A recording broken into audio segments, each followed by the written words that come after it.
ভাই জাকির নায়েক, আসসালামু আলাইকুম। আমি নামিতা, পেশায় একজন কিন্ডারগার্টেন শিক্ষক। প্রথমে আপনাকে আমি অভিনন্দন জানাতে চাই আপনার এই মহান কাজের জন্য। শান্তি, ভালোবাসা আর ভ্রাতৃত্বের বাণী প্রচারের ক্ষেত্রে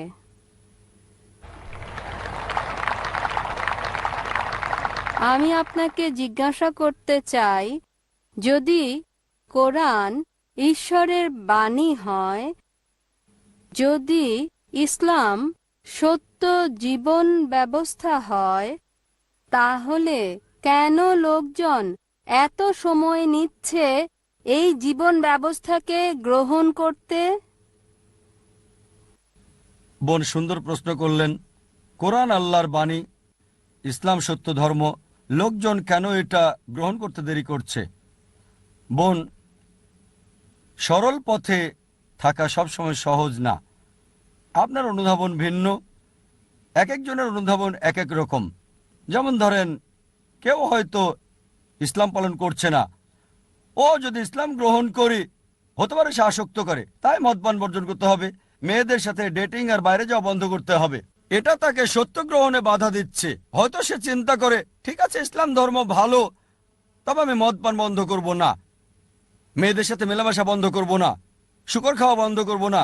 তাই যখন দেখবেন কিছু বাধা সমস্যা হতে পারে কেউ হয়তো খুবই নেশাগ্রস্ত, হয়তো কেউ শুকর খায়, কিন্তু সে ভাববে ঠিক আছে আমি ইসলাম গ্রহণ করব, তার মানে আমি 40 বছর বোকা ছিলাম, তাই না করাই ভালো। কেউ হয়তো ভাববে ইসলাম গ্রহণ করলে বন্ধুরা কি বলবে, আমার মা কি বলবে, বাবা কি বলবে। তাই বোন, এগুলোই হচ্ছে বাধা। এই বাধা অতিক্রম করতে পারলে সত্য গ্রহণ করতে পারবেন। তাই আপনাকে যা বুঝতে হবে, সত্য খুবই স্পষ্ট, এটা যুক্তি মানে সম্পূর্ণভাবে স্পষ্ট। এছাড়াও কিছু বিষয় রয়ে গেছে আড়ালে। একজনকে দৃঢ়চেতা হতে হবে যে ঠিক আছে, যদি এটা সত্য হয় আমি গ্রহণ করতে প্রস্তুত, এমনকি অমুসলিম বন্ধুদের ত্যাগ করতে হলেও। বিশ্বাস করুন বোন, এটা শুধু একটি অনুধাবন। আমি অনেক অমুসলিমকে চিনি যারা ইসলাম গ্রহণ করেছে, তারপরও পুরাতন বন্ধুরা আছে। আর লোকজন আমাকে বলে, ও জাকির, অমুসলিমদের ব্যাপারে বলবেন না, বন্ধু হারাবেন। আমার অনেক অমুসলিম বন্ধু আছে, মাশাল্লাহ, তারা আমাকে সম্মান করে। আপনি আমাকে উৎসাহ দিচ্ছেন, মাশাল্লাহ, আপনি অমুসলিম। আমার দায়িত্ব সত্যকে তুলে ধরা। আরেকটা বিষয়, কোরআন পরিষ্কার বলছে, সূরা বাকারা অধ্যায় 2 আয়াত 256, লা ইকরাহ ফিদ্দীন। ধর্মের ব্যাপারে জোরাজুরি নেই, সত্য মিথ্যা থেকে স্পষ্ট। বোন, আমাদের কাছে সত্যকে তুলে ধরা। কেউ গ্রহণ করুক বা না করুক সেটা তার উপর নির্ভর করছে। যদি আল্লাহ চান সবাই গ্রহণ করুক, সেটা তার জন্য সহজ। এটা আছে পবিত্র কোরআনে, সূরা ইউনুস অধ্যায় 10 আয়াত 99। যদি আমি চাইতাম সবাইকে বিশ্বাসী করতে পারতাম, খুব সহজ, কুন ফায়াকুন, খুব সহজ। তাহলে পরীক্ষাটা কোথায়? আল্লাহ বলছেন কোরআনে, সূরা মুলক অধ্যায় 67 আয়াত 2, আল্লাযী খালাকাল মাউতা ওয়াল হায়াতা। আল্লাহ সৃষ্টি করেছেন জীবন এবং মৃত্যু পরীক্ষা করতে তোমাদের মধ্যে কে উত্তম আমলকারী। তাই বোন, এই জীবনটা আখিরাতের জন্য পরীক্ষা।